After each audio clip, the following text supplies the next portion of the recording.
Pica, pica. Essa aqui tá pica, pica, currita. Pica, pica, curita. Aqui não tem protocolo. Senta pra bobeira. Pica, pica, curita. Pica, pica. Pica, pica. Essa aqui tá pica, pica, currita. Pica, pica, curita. Aqui não tem protocolo. Senta pra bobeira. Pica, pica, curita.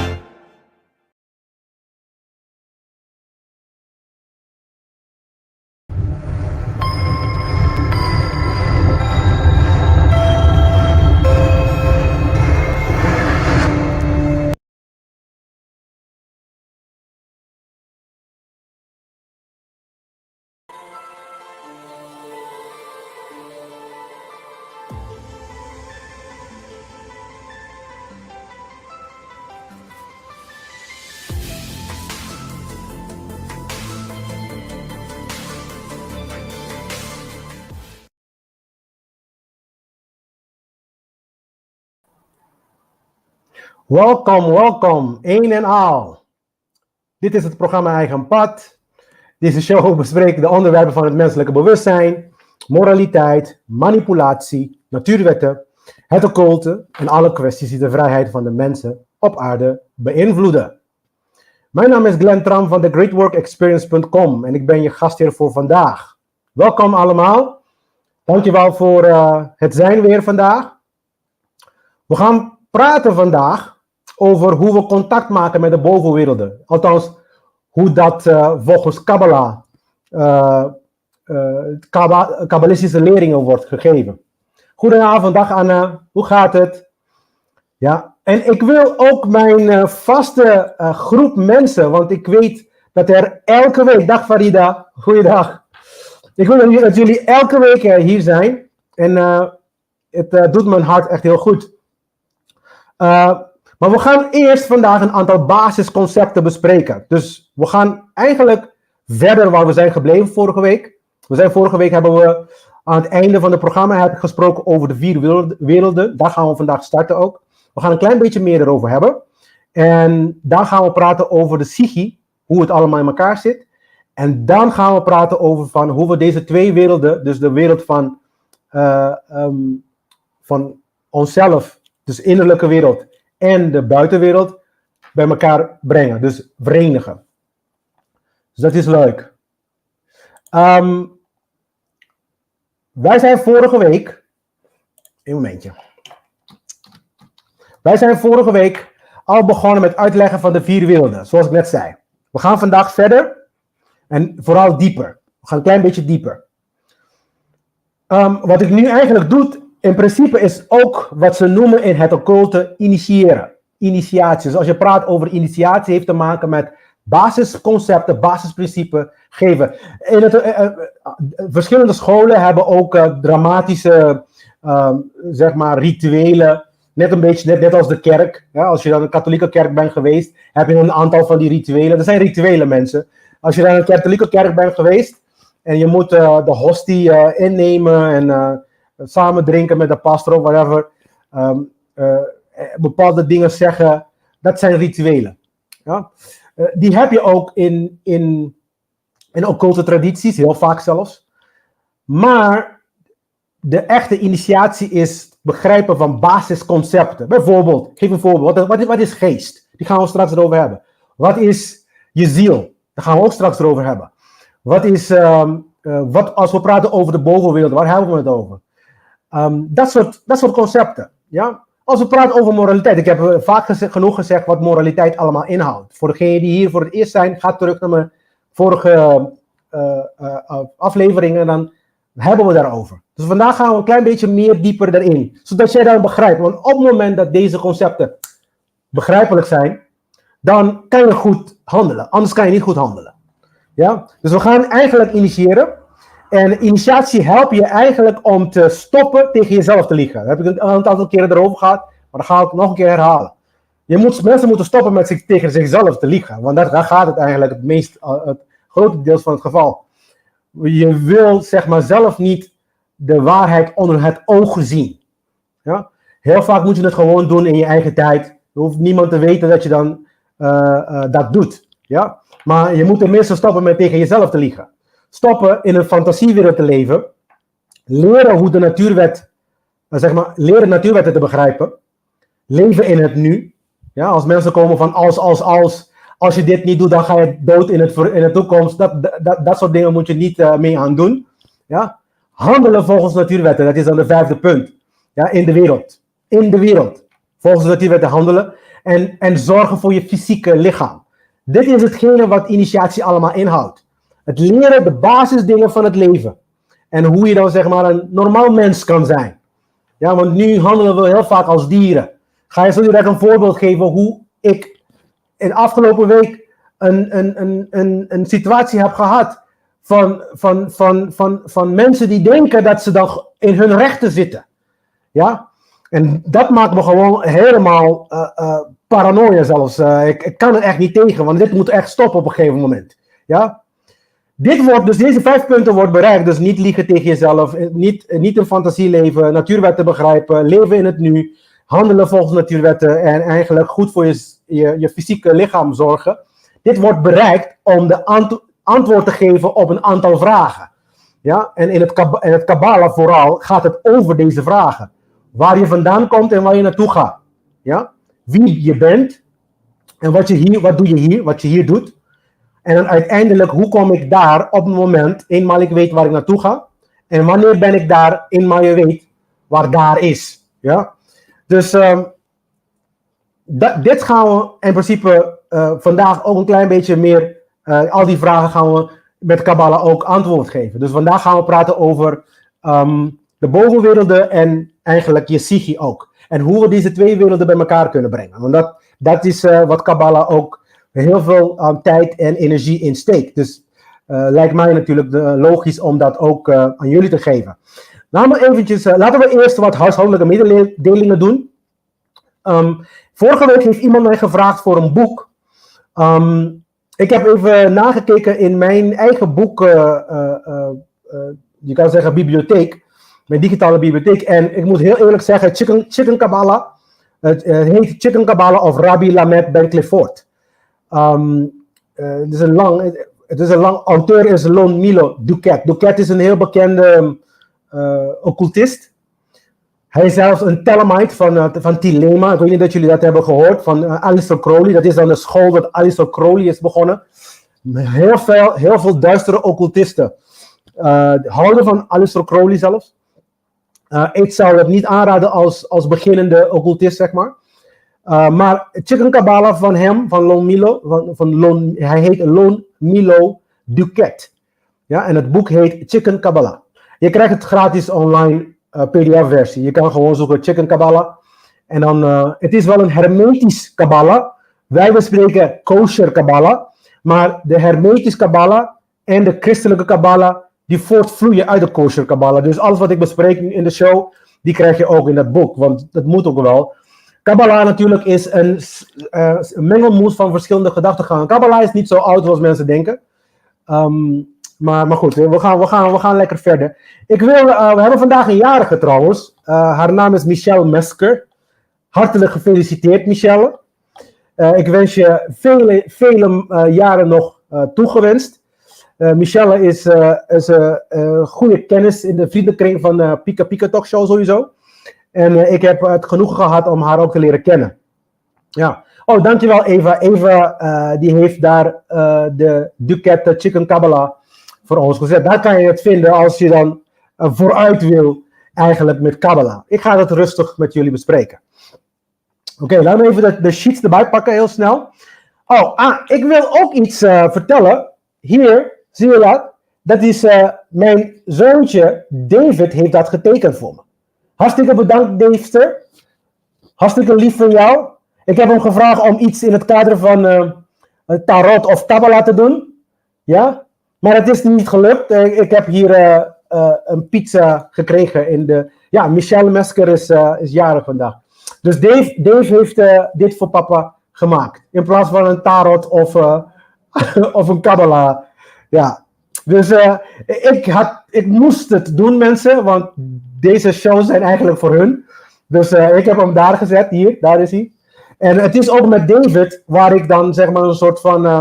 we waren ergens iets aan het eten. En hun waren aan het...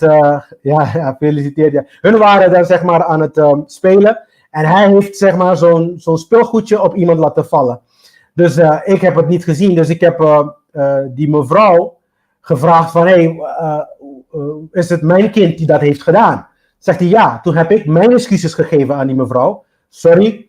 En toen heb ik tegen mijn kind gezegd... Ga die mevrouw sorry zeggen.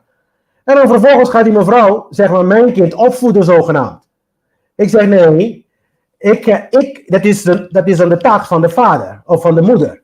Ja, als er iets is dat jij niet leuk vindt dat mijn kind heeft gedaan, dan moet jij als ouder altijd de ouders van die kind eerst. En dit zijn de dingen die ik heel vaak geïrriteerd raak, want onze maatschappij begrijpen niet dat je een ander niet mag lastigvallen. Mijn kind heeft het gedaan, ik heb gekeken, er is niks verkeerd. Je moet sorry zeggen. Als je dan niet content bent met sorry, ja, dan moet je dan geld vragen of iets in die geest. Maar wat je niet gaat doen is mijn kind opvoeden. Want dat is dan de taak van de ouder. Ja? En ten tweede, die mevrouw, die weet niet eens wat moraliteit is. Dus dat heeft geen zin. Dus het heeft echt geen zin. Dus uiteindelijk heb ik die vrouw ook gevraagd, oké, als jij van mening bent dat je dan in je gelijk zit, dan moet je mij leren. En dan blijft hij, want ze weet niet wat de beste morele actie is. Wat is de beste morele actie? Ja? Jij weet het niet, dan kan je mijn kind niet leren. Ja? Dit soort dingen gebeuren heel vaak, niet alleen maar op Curaçao, maar ook in Nederland. Weet wat morele acties zijn eerst. Dan handelen in de wereld. Ja? Dus, maar goed, dat is een kleine voorbeeld die ik je geef, die me pas afgelopen week is gebeurd. En deze dingen moeten niet gebeuren in de wereld, mensen. Wij moeten allemaal begrijpen, nummer 1, ze zijn kinderen.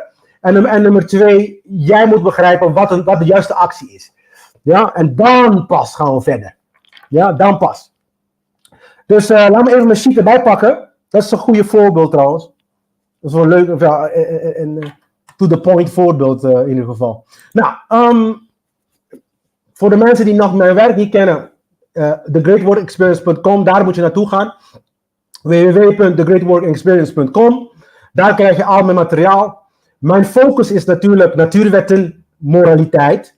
Want moraliteit is eigenlijk handelen volgens de natuurwetten. Ik ga dit stukje wel heel snel er doorheen, mensen, want we gaan meer tijd besteden aan de echte lessen zelf. Dit is dan zeg maar de thema's voor dit seizoen. Waarschijnlijk gaat het ook uitgebreid worden met het volgende seizoen. Waarschijnlijk gaan we met Kabbalah en dan de volgende seizoen met Tarot. Maar tenminste, we gaan kijken hoe ver we komen. Ja, we gaan rustig. We zitten nog steeds bij symbolen en realiteit. Daar gaan we verder vandaag. En niet vergeten, deze presentatie is eigenlijk een puzzel van informatie. Dus je gaat niet alles vanaf nul hier uitleggen. Helemaal niet. Sterker nog, we gaan het beetje bij beetje opbouwen. Ja, dus de hele gedachtegang, de hele idee, om die te krijgen, moet je alles kijken. Op mijn website heb je alles. Op de Facebook van Pika Pika platform heb je ook allemaal. Er zitten ook andere dingen ertussen, die moet je misschien een beetje zoeken. Maar als je op mijn website zit, dan krijg je alles. Dus je kan op beide plekken gaan zoeken. Voor mij maakt het niet uit. Maar begrijp wel dat het een samenhang is van verschillende dingen. Leerbaarheid is heel belangrijk als je hier komt. Als je rigide twijfels hebt, je heeft geen zin, ga gewoon iets anders doen. Als jij gezonde twijfels hebt en een open geest, dit is de plek om te zijn. Want ik ga jou bepaalde concepten, ideeën geven, waar je misschien nog niet hebt van gehoord. Want dat is het hem juist. Mensen hebben niet eens deze informatie gehoord. Dat is de reden waarom het occulte wordt genoemd. Omdat mensen niet eens weten dat het bestaat. Ja? Dus ik heb voor jullie online, als voorloper van deze lessen, heb ik deze, wat moet ik zo zeggen? Ja, zo. Deze presentatie gemaakt. Ja, deze presentaties. Neem je tijd. Deze duurt 6 uur. Maar ik ga over alles. Alles in het occulte. Deze gaat specifiek over satanisme. Want onze maatschappij, onze gemeenschap is voornamelijk satanisch. En hierin bouw ik het op. Dit materiaal is rauw, mensen. Het is heel rauw.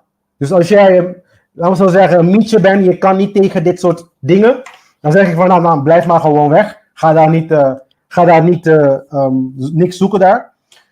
Maar het is wel belangrijk dat je dit soort dingen, zeg maar, doorneemt. Ja? Het is rauw. Soms word ik boos. En deze word ik zelfs heel erg boos. Ja? Maar luister naar de boodschap, want daar gaat het om. Niet alleen omdat je boos bent, betekent dat je dan jezelf moet dichtklappen en niet meer luisteren. Ja? We zijn helemaal geïndoctrineerd, vooral in Nederland, dat men niet mag boos worden. Of dat men niet agressief mag worden als men boos is. Ja? Je mag boos worden, ja? Maar je moet niet boos worden voor voetbal. Dat is het punt. Wij worden boos op de stomste dingen. Ja? Je moet boos worden op het moment dat jouw vrijheid van je wordt weggenomen. Daar moet je boos worden. Want daar mag je ook boos worden. Dat is wat de goddelijkheid jou heeft gegeven. Die boosheid is niet voor niks. Het is gemaakt om je, zeg maar, te wijzen van dit is niet goed. Niet voor een stomme... volgens mij tegenwoordig in Indonesië hebben ze dan... werden ze boos. Mensen zijn zelfs dood gegaan. Ja? Waar ze dan zelf... dankjewel Eva. Eva die werkt als een moderator nu. Je moet dan naar greatworkexperience.com om deze video's te halen. Ja? Je mag wel boos worden, mensen. Het verhaal van Indonesië is een droevig verhaal. Dit is hoe immoreel we zijn. We worden boos op een stand van de voetbal, maar we worden niet boos op het moment dat onze vrijheid weggenomen wordt. Op het moment dat ze tegen jou zeggen van je wordt gedwongen om iets te doen. Omdat wij niet begrijpen wat moreel is. Dwingen is niet moreel, mensen. In geen enkele manier, ook niet indirect. Ja? Dus hou deze dingen in de gaten. Ja? Zet je energie op de juiste plek. Reflectie. We gaan hier beginnen. Dit is wat ze noemen de Merkaba. Merkaba is weer een Hebreeuwse naam. Het betekent de wagen. De wagen, of in het Engels de chariot. Ja? Dus zo'n wagen, zo'n koets kan je zeggen. En de wagen, ik ga je nu al vertellen wat het is. Dat is eigenlijk je lichaam. Maar dit is een... ik ga het gewoon lezen. Beneden gevangen in de natuurlijke wereld van Babylon neemt de profeet Ezekiel de bovenste 3 werelden waarin het visioen van de wagen, de troon en de mens. Dit symbolische diagram van de 4 niveaus van gemanifesteerde bestaan werd door de vroegere kabbalisten gebruikt om en dit is de sleutel, om de kwaliteiten van het niet-sensuele universum te bestuderen en uit te drukken. Ja? Dit is in het boek in de Bijbel. We gaan ook heel veel Bijbelse teksten gebruiken, want de Bijbelse teksten zijn kabbalistische teksten. En ja. Oh ja, ja, natuurlijk. De website is thegreatworkexperience.com. Ik zie daar, Eva heeft het weer. Ja, dankjewel Eva. Dat is dan de naam van de website. Ja. Dus de wagen, dit is eigenlijk de wagen. Dit is het woord die je heel vaak hoort in het occulte. De Merkaba. Ja. Dat is het wagen. Ja, en het is gebruikt om de kwaliteiten van de wereld die we niet zien uit te drukken. Dan zie je daar, zeg maar, dat is ook de vier Gospels. De 4 eerste boeken van het Nieuwe Testament. Dat zijn het ook. Het zijn de 4-jarige tijden ook. Verwijzen allemaal daar naartoe. En in de kabbalistische termen zijn dat ook de 4 werelden. Zie je? Ik ben al begonnen. Ik leer je al dat dit nummer 4, je gaat het overal vinden ook, in de teksten. Je hebt 4, nummer 7, nummer 10. Ja? Dit zijn dingen die continu weer terugkrijgen. Want het is een blauwdruk. Het is een patroon. Waardoor je dan, zeg maar, je eigen zelf kan begrijpen.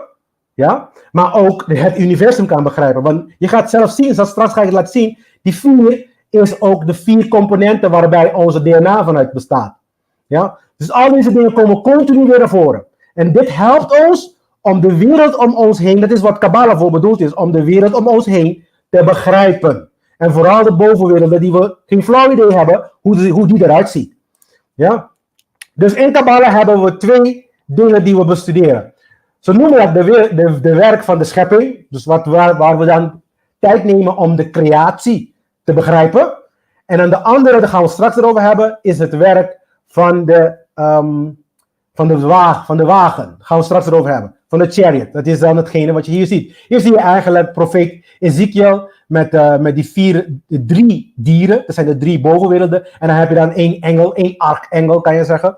Ja, dat is aan de zijkant. En dan heb je dan 2 cherubims die dat portretteert. En je kan zeggen dat dat God is. Zeg maar. Met die mannetje daar met een baard. Niet vergeten, Kabbalah is allemaal allegorie en symboliek. Heeft niks te maken met een echte mannetje daarboven met een baard. Als je dit soort dingen gelooft, dan ben je nog steeds een kind. Dan moet je dan eventjes gaan kijken hoe het zit met je begrip of zo. Moet je dan iets gaan doen met jezelf. Want op een gegeven moment moeten we dan stoppen met dit soort kinderlijke manieren om te gaan met goddelijkheid. Ja?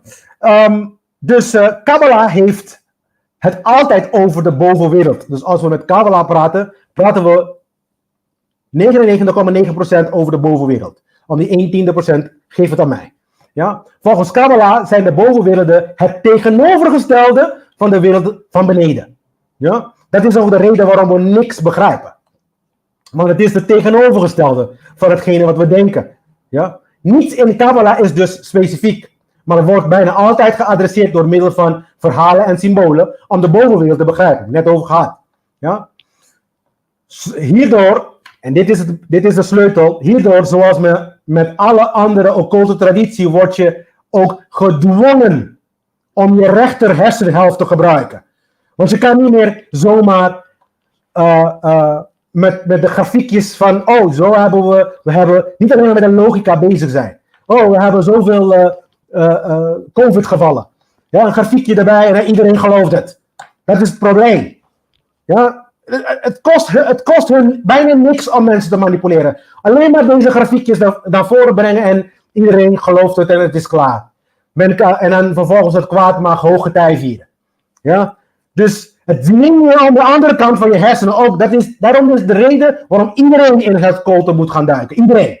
Ja? Vanuit een kabbalistisch perspectief bestaat er alleen maar 2 werelden. De wereld van boven, dus eigenlijk de wereld van de schepper kan je zeggen. En de schepsel, dus de wereld van beneden. Links daar heb ik dan een voorbeeld gegeven. Oké? Dit zijn de 2 werelden waar we eigenlijk, dat is het ook. Wat je ook kan zeggen is de wereld van buiten en de wereld van binnen. Dat is het eigenlijk. Ja?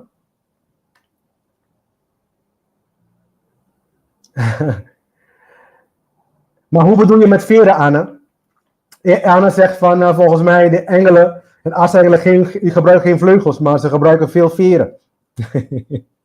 Maar als we praten over engelen, hebben we niet te maken met fysieke wezens met vleugels. Het concept is, ze hebben vleugels omdat ze behoren in de hemelen. Daarom gebruiken ze vleugels om dat als symbool aan te duiden. Ze zijn niet fysieke dingen die je fysiek misschien kan zien. Sommige krachten manifesteren ze wel fysiek natuurlijk. Ja? Maar het idee is van op het moment dat we praten over engelen, hebben ze praten over hemelse objecten. Heel vaak hemellichamen. Soms praten ze over bijvoorbeeld Jupiter, Saturnus en dat soort dingen. Als artsengelen zelfs. Want ze hebben al deze wezens, ze zijn wezens trouwens. Heel vaak begrijpen mensen niet dat ze wezens zijn. Ze maken zelfs geluid. Heel vaak weten mensen niet eens dat die planeten geluid maken. Want ze vibreren. Alles is vibratie. Dus ga ik zo direct ook meer erin verdiepen. En dat betekent ook, ze zijn ook bewust. Oh, leuk hè? Dus dat betekent, de moeder aarde is ook bewust.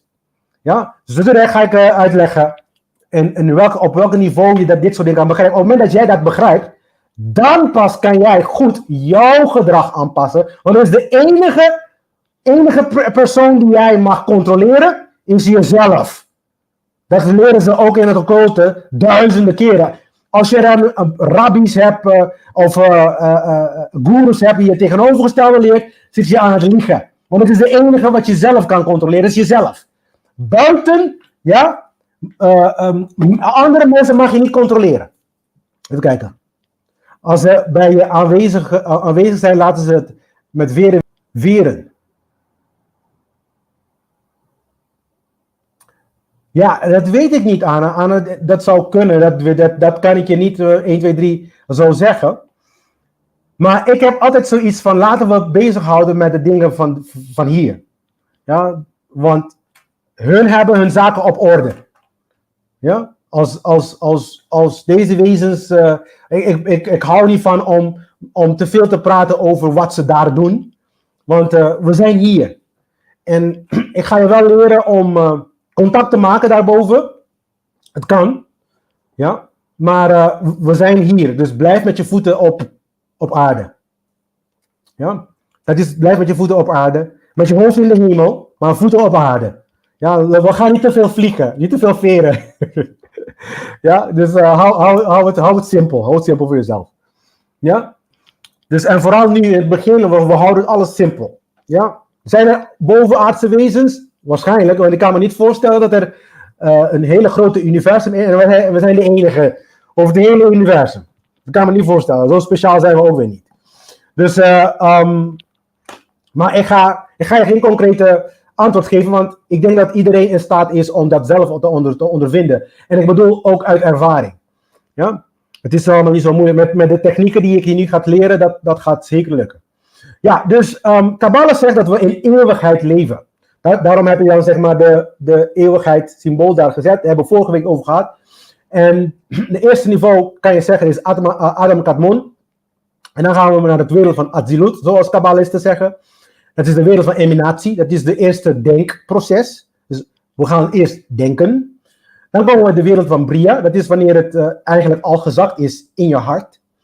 En dan komen we met de wereld van Yetzira. Je moet dan de moed en de wilskracht ontwikkelen om het te gaan doen. En dan ga je dan in de wereld van Asiya, ga je het uitvoeren. Dit zijn de 4 werelden eigenlijk. Ik zet Adam Kadmon erbij, maar in principe moet je dan vanuit Atzilut beginnen te bekijken. Vanuit Atzilut. En vanuit Bria en vanuit Yetzira en dan Asiya. Dat zijn de 4 eigenlijk werelden van Kabbalah, waar Kabbalah altijd erover heeft. Ja? Laat me even lezen. Dit is dan eigenlijk wat het allemaal inhoudt.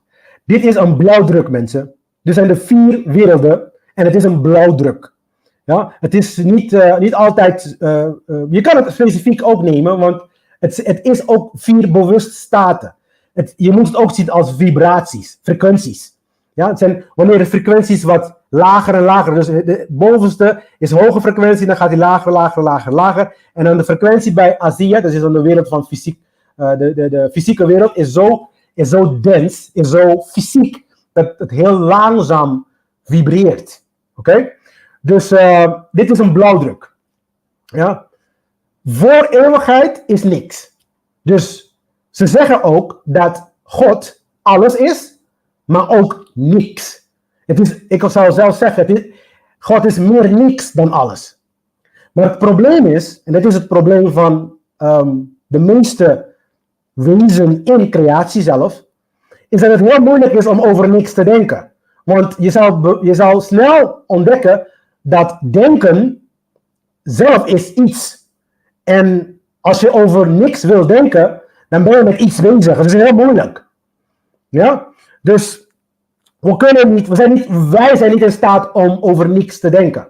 Dus we zijn niet in staat om goddelijkheid compleet te definiëren. Dus het is een onbegonnen werk, begin niet eens aan.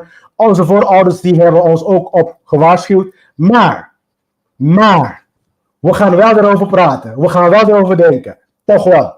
Want tenminste komen we dichterbij. Dat is het hele doel.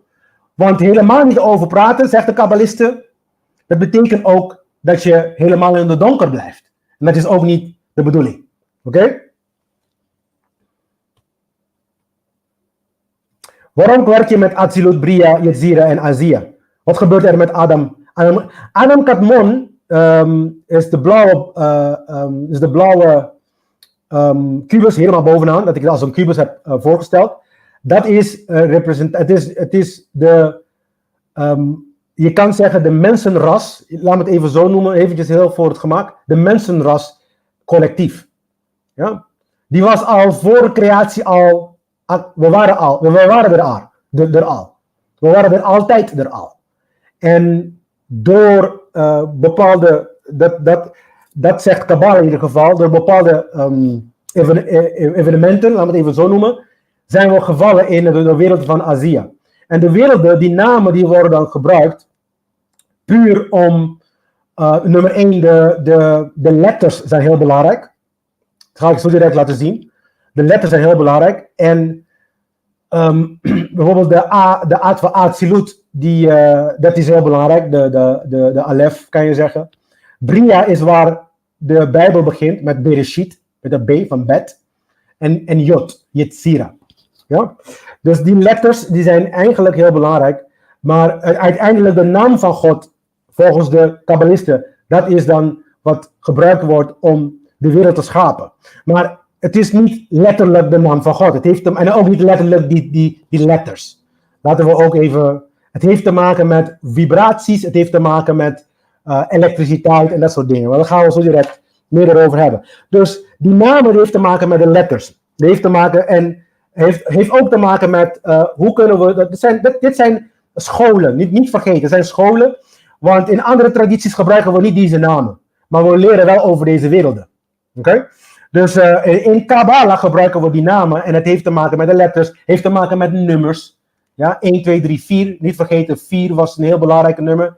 Nummer 1, nummer 2, nummer 3 en plus nummer 4 krijgen we 10. Dus 1 plus 2 plus 3 plus 4 is nummer 10. En 10 is dan de totale nummer van creatie uiteindelijk. Ja? Dus voor eeuwigheid is niks. Ja? En zie deze wereld als frequenties. Dat is dan eigenlijk. Dus, oké. Nou, in Kabbalah zeggen ze dat de volledige en totale wil, de volledige en totale wil van de schepping, volgens Kabbalah, is om een schepsel te scheppen en het te vullen met onbeperkt genot. Ik ga het nog een keer herhalen. De volledige en totale wil van creatie, volgens Kabbalah, is om een schepsel te scheppen en het te vullen met onbeperkt genot. Dat is het hele doel van creatie. Ja? En dat is dan de antwoord dat Kabbalah ons geeft. Ja? Dus dat betekent ook, volgens Kabbalah, alle universele of natuurwetten die bestaan, alles in creatie, al die wetten in creatie zijn er om dit te bereiken. Ja? Om een schepsel te scheppen en het helemaal te vullen en te proppen met genot. Dat is het hele doel van creatie. Dus daarom is jouw vrije wil heel belangrijk, want je moet gaan ervaren, zodat je deze genot kan ervaren. Ja? Alles in de bovenwereld gebeurt, kan je zeggen, hier, als je dan dit diagram kijkt, die diagram kan je ook, als we laat me even lezen. De 4 werelden zijn de 4 bewustzijnstaten van God, kan je zeggen. Maar belangrijker nog, van elk individu. Wij verlopen ook al deze 4 stappen in ons intern wezen. Ja? Wij gaan ook eerst nadenken, althans, je behoort eerst na te denken. Dan ga je dan, zeg maar, met die ideeën spelen. Dat daalt in je hart. Je gaat iets voelen erbij. Het voelt goed of het voelt niet goed. Althans, je moet gaan luisteren naar je hart. Als je dat niet doet, dan ga je de wereld van Yetzira in. Je gaat dan alles concreter maken. Je gaat het duidelijker in je gedachtegang ga je duidelijker maken. En dan pas ga je actie ondernemen. Dat is de laatste stap. Ja? In zekere zin is Kabbalah een hulpmiddel om je te leren na te denken over je denkproces. Dat is ook. En dus, nu begrijp je ook dat als we praten over, als je de vraag stelt van wat is God eigenlijk, dan is dan het antwoord dat God gedachte is niet zo'n slecht idee. Ja? Ik zou zelfs zeggen God is wet. Want die gedachten brengen de wetten van het universum in werking. We gaan nog meer daarover, nog dieper erin. Ja? Dus nu heb je een Een andere perspectief van hetzelfde. Nou, hier zie je hetzelfde weer. Ik heb vorige week heb ik jullie een soort van film laten zien van Neil. De Grease, Neil Tyson. Hij houdt ervan om hij is eigenlijk een wetenschapper. En hij had het over, voor degenen die het niet vorige week niet hebben gekeken, raad ik je aan om te gaan kijken natuurlijk. Maar even in het kort, hij had het over het feit dat wetenschap nu is achtergekomen dat wij zijn het universum. Ja? Het is iets natuurlijk dat de kabbalisten en de occultisten al jaren natuurlijk wisten. Duizenden jaren zelfs. Als het niet 10.000 jaren is. We wisten dit soort dingen al. En trouwens, wat wij dan zogenaamd noemen in wetenschap dat wij ontdekt hebben. We ontdekken niks nieuws hoor. Niks dat wij praten in wetenschap is nieuw. Wat er gebeurd is dat wij koppig zijn geworden. Dat is er gebeurd. Dat is echt daadwerkelijk wat gebeurd is. We zijn koppig geworden, omdat een aantal, laten we even zeggen, donkere occultisten de mensen eigenlijk op het verkeerde spoor hebben gebracht. En als je niet begrijpt wat ik bedoel met donkere occultisten, ga naar die programma's die ik daarvoor heb gemaakt, die ik in het begin van deze show ook heb aangeraden om te kijken. Ga dat kijken. Ga dat rustig kijken. En dan praat ik heel uitgebreid daarover. Over hun technieken en strategieën. En waarom jij op dit moment niet in staat bent om deze informatie te krijgen. Ja? En waardoor de mensheid eigenlijk koppig is geworden. Want deze informatie is niet nieuw. Ik ben niks nieuws aan het vertellen. Ik ben het alleen maar aan het samenvatten weer. Ik heb het ook weer gedaan. Ja, moeten doen. Als missie. Ja? Dus deze 4 werelden zijn eigenlijk de 4 dingen die Neil daarover had. Ja, over waterstof, stikstof, zuurstof en koolstof. Dat is ook waar onze DNA vandaan gemaakt is. Ja, ons DNA is ook gemaakt van waterstof, stikstof, zuurstof en koolstof. Maar het probleem is, dit is een fysieke manifestatie van een bovenwereld die we niet zien. En die hebben ook deze 4 kwaliteiten. Want daar gaat het om. Het gaat om kwaliteiten. Ja? Als we praten over de elementen vuur, water, lucht en aarde, bedoelen we ook niet specifiek vuur, water, lucht en aarde. Ook al heeft vuur, water, lucht en aarde de kwaliteiten, want dat is het juist. We willen die kwaliteiten van die elementen koppelen met die werelden. Ja? Dus de vuur, de water. Water is iets dat heel erg beweegzaam is. Dus dat heeft een kwaliteit. Wat is de kwaliteit van water? Hij is nat. Ja? Dus dat is het. Er is ook een boek die je misschien interessant vindt voor Kabbalah, is Sefer Yetzirah. Daarin zegt Sefer Yetzirah ons dat God, tussen aanhalingsteken God natuurlijk, ik ga voor het gemak God zeggen, maar ik bedoel niet Jezus, Boeddha, Allah en al die dingen die mensen koppelen met het woord God. Ontkoppelt al deze gedachten en laten we God zien als de bron, de schepper, de eerste begin. Ja? Ik zie Jezus al als de zoon van God, laten we het even zo zeggen, dat is een heel ander verhaal al. Ja? Laten we het eventjes het hebben over het eerste begin. Hetgene dat alles veroorzaakt. Ja? Wij zitten in de wereld van effect. Ja? Maar in Sefer Yetzirah wordt gezegd dat God de letters van zijn naam gebruikt om het universum te scheppen. Dat is Yod-He, Vav-He. Dat is een formule, mensen. Het is een blauwdruk. Het is niet een echt de naam van God. Ja? Dus we gaan verder. Dus laten we even een klein beetje meer over de fysieke wereld praten. Dus in Kabbalah praten we over de fysieke wereld als zijnde een manifestatie van de mineralenkoninkrijk. Helemaal beneden. Van de plantenrijk. En van de dierenrijk. En dan ook van de spirituele bovenwereld. Die hoort ook bij de fysieke wereld. Hoe zien we dat? Omdat bijvoorbeeld zwaartekracht bestaat in de fysieke wereld. Maar het is iets dat je niet ziet. Je ervaart het wel in de fysieke wereld. Dus de bovenwereld zit deels ook gemengd in de fysieke wereld. Ja? Dus de kabbalisten vertellen ons dat de fysieke wereld in een flits van een seconde is geschapen.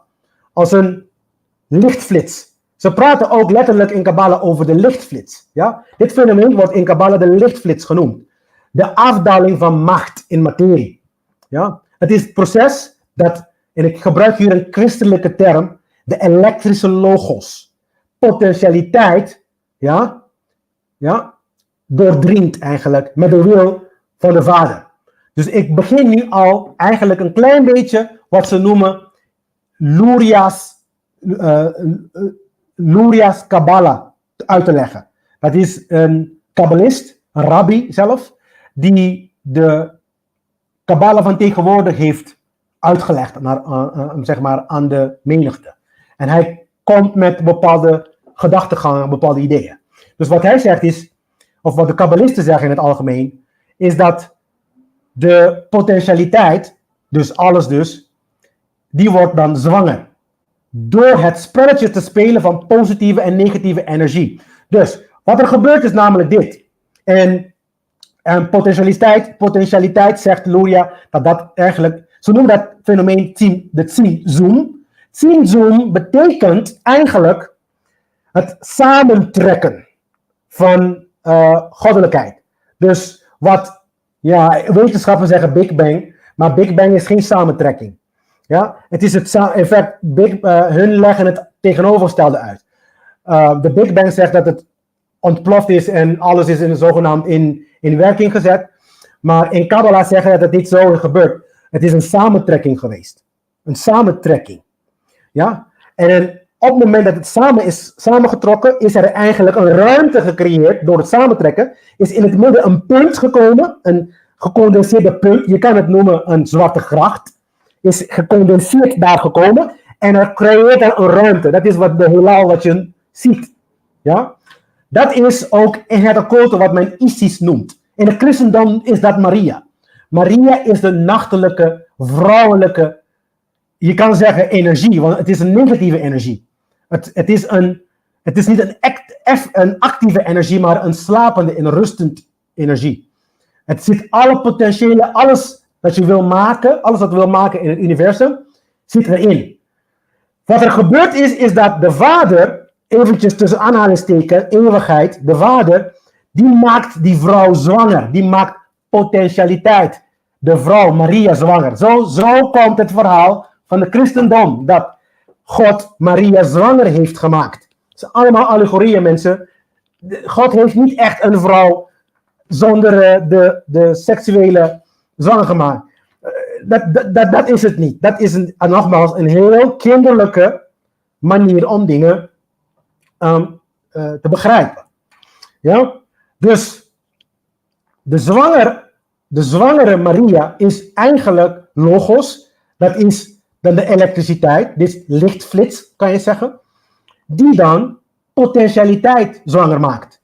En het gebeurt door dat spelletje te spelen, te schommelen tussen positieve en negatieve energie. Nou, dit begrijpt iedereen, hoop ik. Ja? Dit begrijpt iedereen. En het verschil van geladenheid, van frequentie, bepaalt die werelden. Ik hoop dat dat nu beetje bij beetje begint te begrijpen. Of tenminste dat ik het goed uitleg. Ja? Dat je dan zeg maar, de hoogste werelden hebben hoge vibraties, lagere werelden hebben lagere vibraties. Dit is heel belangrijk, want ik ga het zo direct uitleggen. Ja? Oh, we gaan nu binnen de wereld van de wagen in. Dat is ook heel belangrijk. Ja? Want dit is belangrijk om te begrijpen. Als je dit soort dingen begrijpt, dan ga je begrijpen hoe deze twee werelden, de wereld van de schepping en de werk van de schepping en de werk van de wagen, hoe ze die bij elkaar komen. Want het heeft te maken met het buitenwereld en de binnenwereld. Die moeten samenkomen. Ja? Dus we gaan nu beginnen met het werk van de wagen.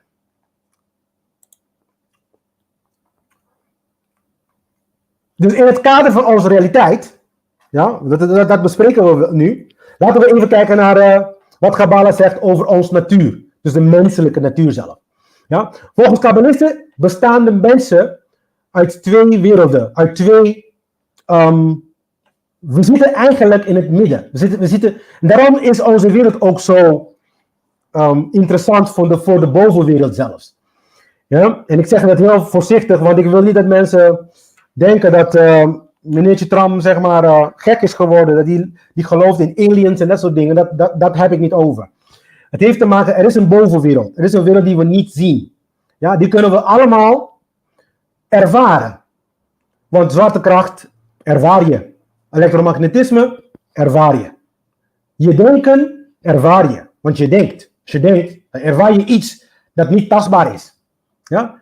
Als je liefde hebt, ervaar je, maar het is niet tastbaar. Dus er is een andere wereld die daar bestaat, waar je niet kan tasten, waar je niet kan aankomen. Dus volgens de kabbalisten, onze natuur, de menselijke natuur, is dualistisch. We zijn niet alleen maar dieren. Dat is wat satanisten ons willen laten geloven. Dat we alleen dieren zijn. En als je dit soort geloofssystemen mee rondloopt, dan ga je denken dat de sterkste, die moeten dan regeren over de minder sterkere. Dan ga je dan in dat soort niveaus van denken begeven. En dat er eigenlijk een hele achterlijke, dierlijke, instinctieve gedachtegang is. Ja?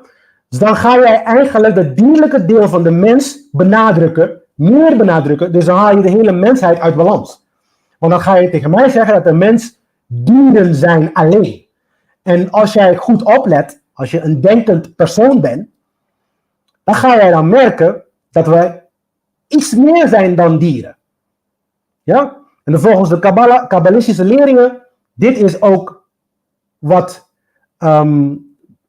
de mens is. Meer dan dieren. Maar minder dan engelen. Oké? Nogmaals, als we praten over engelen, dan hebben we te maken over krachten. De bovenwerelden. Ja? Hoe je het moet zien is, we leven in de lagere delen van de bovenwereld en in de hogere delen van de wereld van beneden.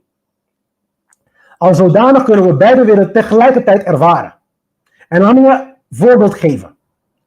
Ik heb vandaag toevallig met mijn eigen zoontjes praat ik. En geef ik ze antwoorden over, want ze hebben heel veel vragen. Daarom ben ik deze dingen ook begonnen. Maar ik heb zo iets heel simpels uitgelegd. Ik zei tegen hun van op het moment dat je je buitenogen dicht doet, dan kijk je met je binnenoog. Want dan kijk je eigenlijk naar de binnenwereld. Maar op het moment dat je je buitenogen, dus je deze twee ogen openmaakt, dus als je wakker wordt, als het ware, de meeste mensen doen hun binnenoog dicht en alleen maar de buitenoog gebruikt. Op het moment dat je een holistisch persoon wordt, als je dan een holistisch mens wordt, een moreel mens dus, dan ga je beide gebruiken. Dan ga je ook holistisch denken. Want dan ga je dan de binnenoog ook gebruiken, ook al is de buitenoog dicht. En ook al is de buitenoog open. Dus het maakt niet uit, de binnenoog is altijd open. De binnenoog is de oog die de bovenwereld waarneemt. Dat is de oog waar je visioenen krijgt. Je kan zeggen, dromen krijgt. Je kan zeggen, ja. Dat wordt waargenomen met je binnenoog. Ja. Dus, en die wordt dan doorgegeven aan je hersenen. Daarom kan je het, en die wordt dan vertaald. Ik ga je zo direct laten zien hoe het allemaal werkt. Ja. Je kan ze allebei tegelijkertijd gebruiken. Door bijvoorbeeld, als je in een lege ruimte loopt, kan jij met je derde oog, ga je zeggen, ja, de binnenoog, kan je dan de hele ruimte vullen met meubels. Die meubels zijn er niet fysiek daar, maar je kan het wel invullen met die derde oog, of met je binnenoog. Ja?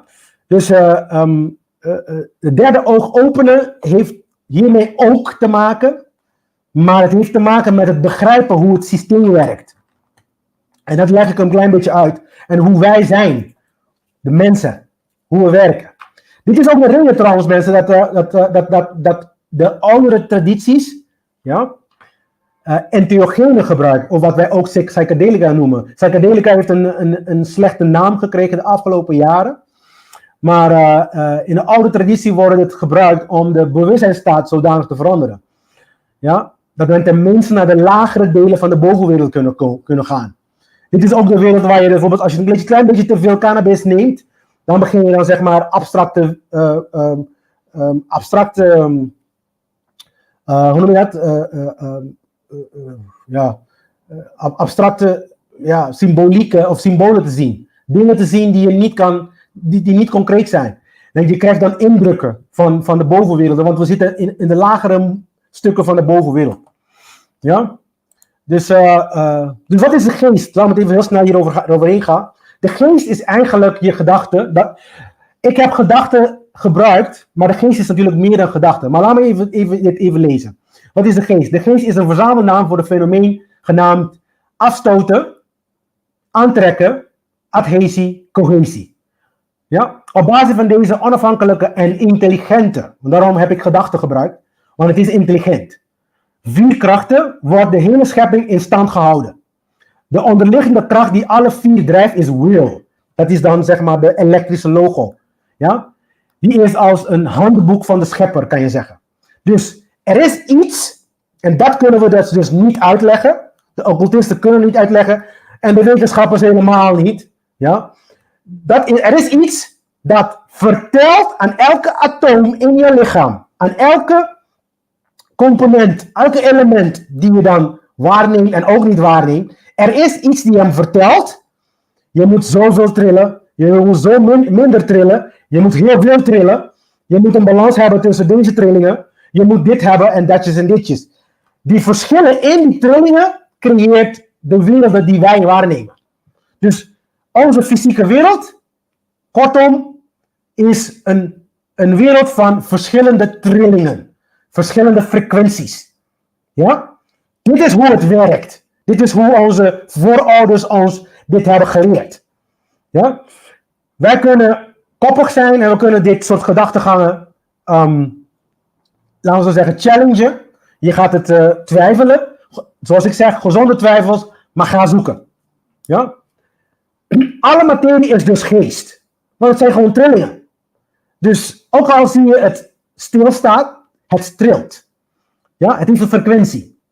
En als jij dan zeg maar door de muur wil lopen, want heel veel mensen die ambiëren dit soort dingen om kracht te hebben boven de natuur, dan moet je de frequentie weten van de muur.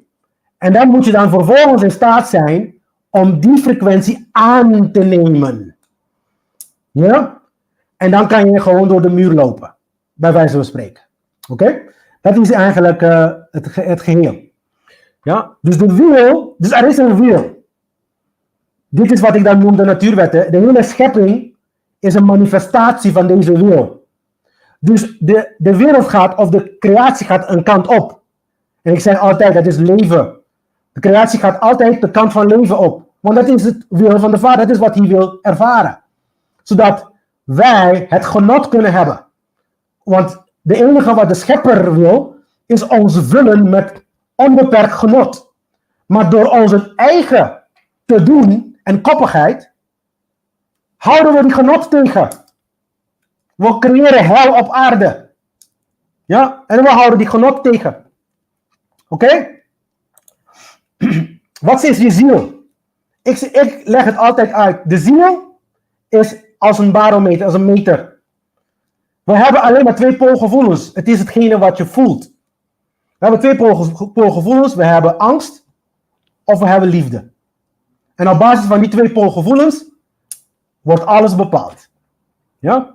En als je niet leert je ziel te gebruiken in elke besluit die je neemt,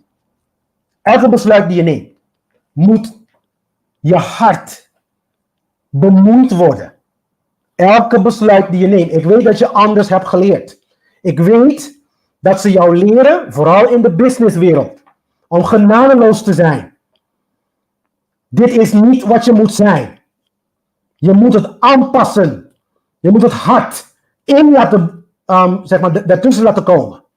Alleen maar logisch denken, dan ben je een dier, een half mens. Ja? Dus als je zo hebt geleerd, dat betekent dat je een dier bent. Dus je moet het gevoelens erbij halen. Voor de vrouwen, je moet logica, want vrouwen zijn meer hun gevoelens. Vrouwen zijn meer dichter bij hun gevoelens. En mannen zijn meer dichter bij hun logica. Dus voor de mannen, mijn boodschap is je gevoelens meer betrekken. En voor vrouwen mijn boodschap is je logica meer betrekken. Allebei. Ja, het is niet het een of het ander. Ja? Dus er zijn maar twee polen gevoelens, angst en liefde. Dus de gedachte, de geest dus, uiteindelijk, bepaalt de richting. Je denkt van, ik wil die kant op gaan. Ja? En dan je hart vertel je als je gearriveerd bent, ja of nee. Als het goed is, ja of nee. Oké? De enige wat je moet doen is, ik ga je zo laten zien, is je gedachten aanpassen. Je gedachte moet aangepast worden, zodat de richting goed is. Zodat op het moment dat dat naar het hart toe gaat, dat het hart zijn werk goed kan doen. Dus het hart is hartstikke belangrijk. Moet je je voorstellen, je hebt een auto en je weet niet hoe hard je rijdt. Dus die meters die je ziet daar bij je dashboard, die meters die je daar ziet, al die, hoe hard je rijdt en hoeveel benzine je nog hebt, et cetera, dat is je hart, dat is je ziel. Ja? Dus je kan het niet uit de equation halen. Je kan het niet weghalen van je proces van zijn. Oké? Dus dan komt de wil, de persona. Dit is hoe het ziet. Er is een wereld daarbuiten. Dan is de innerlijke wereld. Dit is hoe het werkt, mensen. Dit moet je een klein beetje aandachtig luisteren. Dit is echt heel belangrijk. Maar dan kan ik jou ook bewijzen, of ik laten zien, dat heel vaak wat jij denkt over God en dat soort dingen, heel vaak verkeerd is ook. Wij hebben een innerlijke wereld en het is een gesloten systeem. Jouw lichaam is een gesloten systeem. Maar die maakt wel deel van een groter systeem. De groter systeem noemen we dan de objectieve realiteit. Dit is dan de realiteit dat wij allemaal dezelfde waarnemen. Wij waarnemen allemaal dezelfde liefde, de zon die omhoog gaat, die opgaat. Wij ervaren dezelfde zwaartekracht. Er zijn heel veel dingen die collectief hetzelfde zijn. Ja? Dus dat is niet jouw waarheid of mijn waarheid, bullshit. Dat is de waarheid. Dat is dan de objectieve realiteit. Dat is ook wat ze noemen feiten. Ja, daar is ook een andere naam voor. Ja? Dus jouw waarheid, mijn waarheid, bullshit, begin het maar te schrappen. Gooi het weg. Ja? Want er is de waarheid en er bestaat jouw perceptie. En jouw perceptie kan jouw opinie creëren, maken. En jouw opinie is niet per definitie de waarheid. Oké? Dus ik heb hier een vierkantje of een rechthoek getekend. En je hebt daar zeg maar 5 zintuigen. We hebben 5 zintuigen. En wat er gebeurt is, wij krijgen allerlei soorten frequenties van de objectieve realiteit. En wat je doet is, je vertaalt dit. Je bent niet echt de objectieve realiteit daadwerkelijk aan het zien zoals het is. Je bent het alleen maar aan het vertalen. Ja? Want het komt binnen bijvoorbeeld in je oor.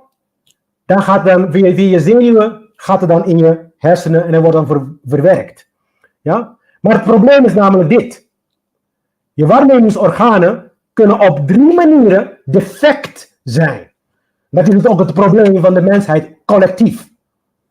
Het orgaan zelf kan defect zijn. Bijvoorbeeld je ogen kan kapot zijn. Je oog kan gewoon kapot zijn. Dat kan. Ja?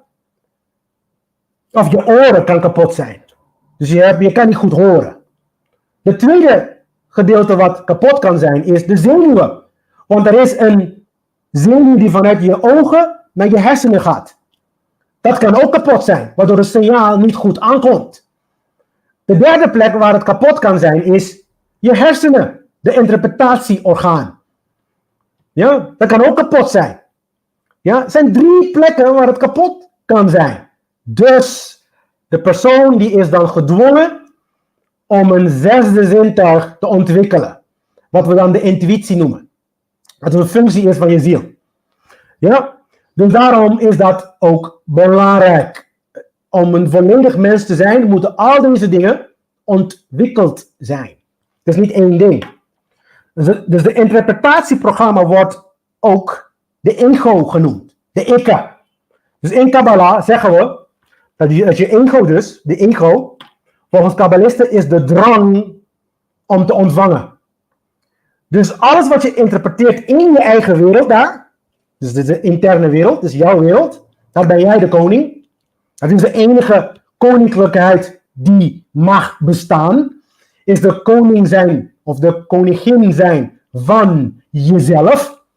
Dat is de enige koninklijkheid dat mag bestaan. Ja? En dan in jouw eigen, je ego is altijd bezig met de dwang om te ontvangen. Men wil hebben. Maar we hebben geleerd in Kabbalah dat de buitenwereld is de wereld van geven. Ja? Dus als je mijn verhaal een beetje begrijpt, je hebt een innerlijke wereld en dat is een wereld die automatisch alleen maar wil ontvangen. En je hebt een buitenwereld die automatisch alleen maar wil geven. En dat is dan het probleem. Dat is ook de reden waarom wij niet contact kunnen hebben met deze wereld. Waarom wij ook buitenlanders zijn van deze wereld. Terwijl we deels in deze wereld leven. Gek genoeg. Ja? Dus uiteindelijk het denken, voelen en het doen. Dat is dan zeg maar hoe het proces in jezelf komt. Verloopt. Oh, sorry. Ja? Dus hoe komen we... Dat waren dus de basisconcepten trouwens. Dus ver. Dus we gaan volgende week weer nog dieper in. Maar dat was de basisconcepten. Hoe komen we dan in contact met de bovenwereld? Want daar hebben we het over. Door de wet van gelijkwaardig aan vorm te gebruiken. Dat is ook deels wat ik dan de hermetisten, als ik het goed uitspreek, de hermetische tradities die zegt, het is hetzelfde als de wet van vibratie. Ja? Dat is dan hoe we dat doen. Als je mijn verhaal, als ik het goed heb uitgelegd, dan weet je al een klein beetje waar ik naartoe ga met dit verhaal. Ja. Dus laten we we gaan dan dus de vorige, hetgene wat wij hebben besproken net, allemaal in de context brengen van gelijkwaardig aan vorm brengen. Dus daarom is het belangrijk om de psyche te begrijpen en begrijpen hoe de wereld om ons heen werkt. Want dan, als we begrijpen hoe binnen werkt, hoe buiten werkt, dan pas kunnen we die twee bij elkaar brengen. Ja? Dus er is ook iets dat ik wil zeggen. Dus je kan de creator niet voor de gek houden.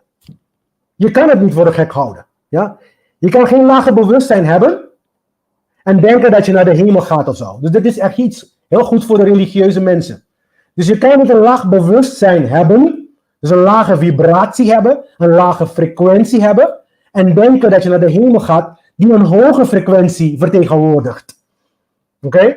Dat werkt niet zo. Dus dat betekent dat als jij als een domme koe blijft de hele leven, dat je als een bij de plek komt van domme koeien. Je gaat dan, dat is waar de gezegde vandaan komt van soort zoekt soort. Daar komt het vandaan. Ja? We hebben nu de basisbegrippen, dus laten we even lezen. We zijn bijna klaar, mensen. Velen van ons in deze bewustzijnstaat zijn alleen op zoek naar aardse genoegen. Want de ego die zegt geven. Ja? En de eerste categorie dan die we als plezierig ervaren is seks, voedsel en onderdak. Ja? We willen die dingen graag hebben. Dit is wat dieren over het algemeen ook willen vervullen. Dus we hebben ze nodig om te overleven. Maar sommige mensen gebruiken hun hele leven om deze te verwerven. Dat is pijnlijk. Dat is pijnlijk. Als je dat hele leven gebruikt om alleen maar dit te verkrijgen. Ja? Dus niet vergeten, zoals eerder vermeld volgens Kabbalah, de volledige en totale wil van de schepping is om een schepsel te scheppen en het te vullen met onbeperkt genot. Dus, maar de vraag is eigenlijk, als wij met onze bewustzijn dit alleen maar willen, hoe komen we uiteindelijk aan het punt dat wij contact maken met de bovenwereld? Het antwoord is de ego zelf. Dus hetgene die het probleem veroorzaakt, gaan we gebruiken om het probleem ook op te lossen. Ook al is het in vele gevallen, kan je dat niet doen. Maar in dit geval gaan we het wel doen. Want wat zegt de ego? Oké, ik heb seks. Oké, ik heb voedsel. Oké, ik heb onderdak. Maar ik ben nog steeds leeg. De meeste mensen zijn nog steeds leeg als ze dit allemaal krijgen. Dus de volgende stap is dit. Is rijkdom. Mensen gaan dan op zoek naar rijkdom. Dit is de psyche van de mensen. Dit is hoe de mensen denken. En dan moeten mensen even lang aan het handelen zijn. En dan rijkdom. Je gaat zien dat rijkdom niks anders is dan de eerste categorie, zeg maar, de seks, voedsel en onderdak, te vervullen. Want je wil eigenlijk niet zoveel zorgen meer maken over seks, voedsel en onderdak. Je wil daar geen hoofdpijn meer hebben erover. Dus daarom ga je op zoek naar rijkdom. Maar je ziet ook, ik heb een driehoek van naar beneden, dat betegenwoordigt de vrouwelijke energie. Het is een kelk. Dat is de ego en de vader vult het met zijn geest. Ja, want dit zijn de dingen die jij wil. Dus die worden ook gegeven voorlopig. Ja, tot een bepaald punt natuurlijk. Hè? Op het moment dat je dan rijkdom hebt bereikt, of als je zegt van nou, ik heb geld genoeg. De eerstvolgende stap die de meeste mensen op zoek zijn, is dan macht. Ja? Men wil macht hebben. Maar macht in deze zin is het vermogen om de eerste twee te controleren. Ja? Hetzij wil je een bedrijf starten, je wil een promotie hebben in je baan, of je wil een politieke carrière doen, zou ik niet aanraden trouwens, et cetera, et cetera. Maar zo zie je dat de klie, de vessel, de kelk, de driehoek naar beneden die ik daar heb getekend, dat is een kelk. In het Hebreeuws noemen we dat een kli, in Kabbalah zelfs. Ja, de kli, de Sephoric. Straks gaan we het hebben over de Sephoric de Sephoric kli. Ja, dat is een kelk. En op het moment als je zo ver bent gekomen, macht hebt gekregen, ja, dan ben je nog steeds leeg.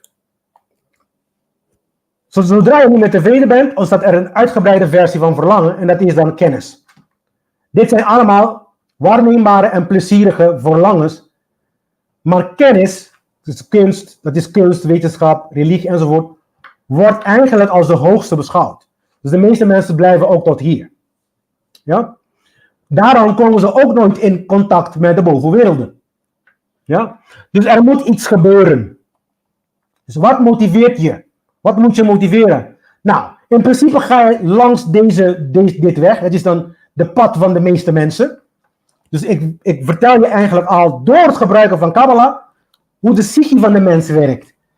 En dan kan je ook zien waar jij bent in dit hele traject hier. Ja? En op het moment dat je dan kennis hebt vergaard, je gaat zien dat je nog steeds leeg bent. Dus kennis van wetenschap en dat soort dingen. Je voelt je niet gevuld. Dan ontstaat er iets moois. Merk op ook dat de knie groter wordt. Dus naarmate je naar rechts gaat, wordt het groter en groter en groter en groter. Ja? Dus de sommatie van al ons besluit, collectief, geeft inzicht hoe we ook als individu denken. Dus je moet al deze dingen bij elkaar brengen. Uiteindelijk, om tot uiteindelijk het doel te komen om te gaan zoeken hoe word ik dan één met de bovenwereld. Je moet al deze dingen hebben doorlopen. Want zolang je het niet hebt gedaan, je blijft ergens hier hangen. Ja? Ik ken mensen die zeggen, ja prima, leuk. En ze zoeken zelf de geestelijke wereld om rijkdom, macht en dat soort dingen te bereiken. En dat is niet het doel van Kabbalah en ook niet het doel van spiritualiteit in het algemeen. Maar ook niet het doel van de creator. De creator wil niet dat je als een slaaf zit te werken alleen maar om rijkdommen. Je hele leven verpest om alleen maar rijkdommen te krijgen. Ja? Dus bij nader inzien zal er snel een andere verlangen naar boven komen. Omdat er geen echte antwoord zijn op de oorzaak van dingen. Ja? Omdat er geen antwoord is op doel. Dus de voorgaande dingen, de rijkdom, macht, kennis, voedsel, dus die bieden ook geen doel van het leven. Je gaat ook zien van, oké, als ik een hele dag zit te werken en de hele dag alleen maar werk om rijkdom te vergaren, om macht en dat soort dingen. Wat is dan het doel van het leven? Ja? De antwoord kan heel mechanisch zijn. Ja, om voor je familie te zorgen. Ja, om rijkdommen te krijgen. Om een legacy te maken voor onze kinderen. Zodat ze rijk kunnen zijn. En dat ze dan goed voor gezorgd wordt. Allemaal soorten onzin zou ik zeggen. Niet dat het niet belangrijk is. Maar dat is niet het uiteindelijke doel van de mens. Ja? Er is geen antwoord op deze doelen door deze dingen. Ja? Alleen mechanische antwoorden. Geven ervaring. Wat directe kennis is. Wat daadwerkelijk jou vult, is directe kennis. De kennis van de bovenwereld en je contact met deze wereld. Zodat jij on demand vragen kan stellen, antwoord kan krijgen. On demand een band kan leggen met deze wereld. En gebruik maken van je goddelijke skills. Laat het even zo noemen. Ja? Maar nu ontstaat er een nieuw verlangen. Deze keer is geen verlangen van deze wereld. Nu komt dit verlangen van een andere plaats en dan wordt het in ons hart gelegd. Maar somt alle verlopers op. Dus deze nieuwe verlangen die dat gaat ontstaan op een gegeven moment, die komt uit de buitenwereld. Het is een punt die je bereikt dat je letterlijk tegen, misschien met je hoofd naar boven gaat zeggen van, Vader, ik ben het zat. En dan komt er een verlangen, dan komt er een soort van zaadje in je hartje, die wordt dan gelegd. Ja? De kabbalist noemt dat het punt in het hart. Ja? Dat punt is spiritualiteit eigenlijk. Deze wordt gevuld en groeit voortdurend. Dus hoe meer je leert van de bovenwereld, van de geestelijke wereld, hoe meer je wil, ja? Dus hoe meer het ook groeit. Dus die knie wordt alleen maar groter. Maar niet vergeten, de schepper wil je toch vullen. Hij wil je onbeperkt vullen. Dus je kan de reis blijven doen zo lang en zo veel je wil. Ja? Dus, gelijkwaardig aan vorm. Wat ons werkelijk in de bovenwereld brengt, is dat als je dezelfde kwaliteiten, hetzelfde doel en dezelfde intentie hebt van de bovenwereld, de kabbalisten zeggen dat ze in wezen hetzelfde zijn. Met andere woorden, wanneer een individu gelijkwaardig aan vorm wordt, de bestemming en die persoon in wezen hetzelfde zijn. Ja? Dus eigenlijk wat we willen, is het verlangen om te ontvangen, vervangen met het verlangen om te geven. Dan ga je hetzelfde frequentie aannemen van de bovenwereld. Ja? Dus wat je moet doen, is deze kwaliteiten aannemen. En hoe doen we dat? Nou, eventjes, dit is het ook soms, mensen. Als je vragen hebt, laat me weten. Maar laat me eventjes een paar dingen uitleggen om de show af te sluiten. Dus wat we doen is namelijk dit. Op het moment dat je de bovenwereld wil ervaren op aarde, en het is eigenlijk het doel van al mijn podcasts en alles wat ik maak, is hemel op aarde brengen. Dan moet je begrijpen hoe hemel eruit ziet. Wat de hemel van ons vraagt. En de hemel vraagt van ons om de natuurwetten niet alleen maar te respecteren, maar met ze in harmonie te leven. Want als je het niet respecteert, maakt niet uit. Maakt eigenlijk net niks uit. Ja? Dus het heeft te maken met de natuurwetten in harmonie leven met deze natuurwetten. Ik heb jou al uitgelegd hoe de bovenwereld werkt. Althans, tenminste een samenvatting. We gaan dieper erin hoor mensen. En ik heb je een uitleg gegeven van de psyche van de mens. Althans, volgens de kabbalistische leringen. En nu weet je hoe je intern werkt, hoe buitenwereld werkt. En de manier hoe je ze bij elkaar brengt is op dezelfde frequentie vibreren eigenlijk. Met dezelfde liefde van boven. Kennis zoeken, et cetera, et cetera. We gaan verder hierin volgende week. Ik krijg meteen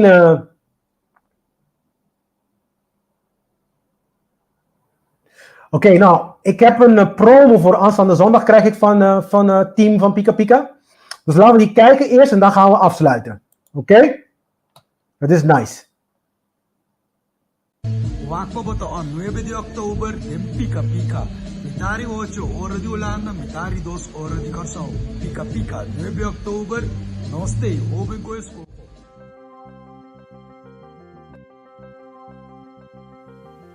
Mis amores, mitei. Nós tem, já domingo wo.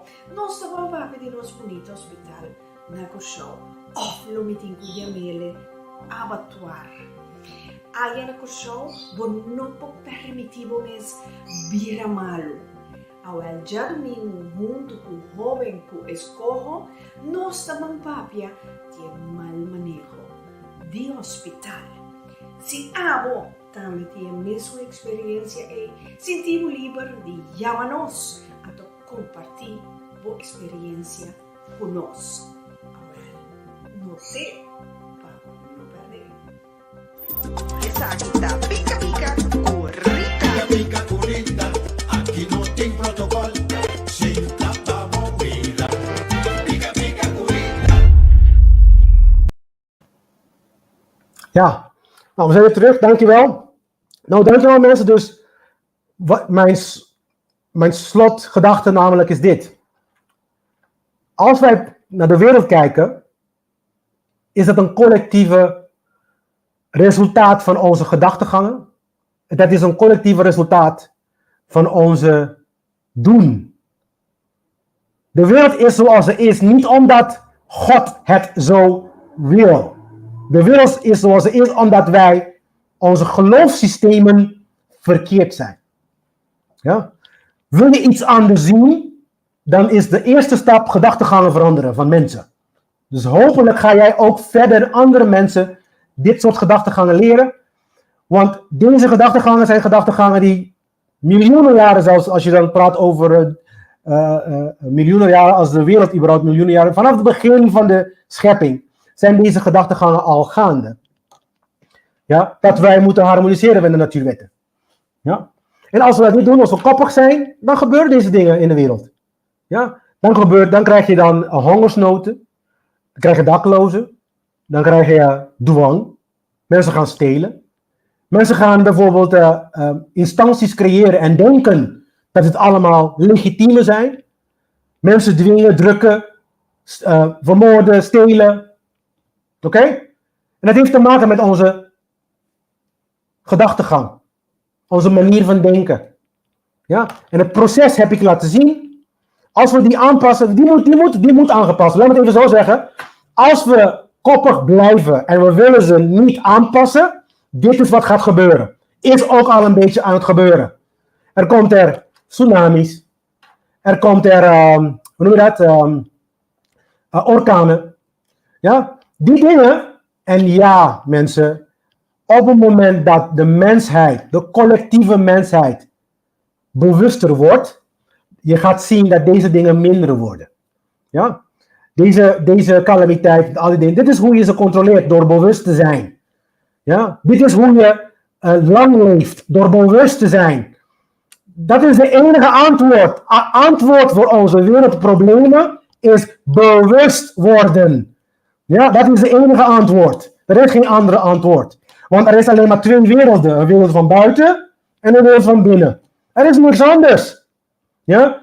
En zelfs zeggen in de Kabbala, er is de schepper en de schepping, of de schepsel. En ik zag zelf, en dit is niet kabbalistisch, dit is gewoon, ik ben tot de conclusie gekomen dat er bestaat alleen maar de schepper. En dan de schepper is zichzelf aan het entertainen, kan je zeggen. Maar het mooie van dit hele verhaal is dat de schepsel vrije wil heeft. Dus iedereen die zegt tegen jou dat je geen vrije wil heeft, is een Mongool. Sorry. En als ik dit zeg, altijd zegt de team van Pika Pika dat als je dat zegt, Glenn, dan beledig je de Mongolen. En soms hebben ze gelijk ook. Want sommige dingen dat mensen doen, dat gaat echt te ver. Maar het heeft gewoon te maken heel vaak omdat ze die informatie niet hebben. Dus hierbij heb ik dan getracht om een aantal dingen tenminste naar buiten te brengen. Hier, mensen worden gauw afgeleid door de maatschappij. Dat is de sleutel. Dus ik denk niet dat we goed kunnen samenwerken met elkaar. Nee, dat is de sleutel, Anna. Mensen, we zijn heel erg afgeleid door de maatschappij. We zijn afgeleid door ons leven. We zijn de hele tijd door bezig met het, we moeten gaan werken, naar huis komen en al die dingen. Er moet dingen moeten betaald worden, et cetera, et cetera. Maar, luister goed, als je de les goed begrijpt, dan heb je dat niet meer nodig, dat zware leven die je acht zwaar te zijn. Want het leven is niet bedoeld om zwaar te zijn. Het leven is bedoeld om van te genieten en te ervaren en leuke dingen te doen. Niet op één plek blijven je hele fucking leven. Sorry voor dat mag ik niet doen in een Pika Pika show. Je zal zien, als je mijn andere materiaal kijkt, dan is de tong helemaal los. Ja? Maar de bedoeling is niet dat we dan, dit is niet hoe het leven moet zijn. Ja?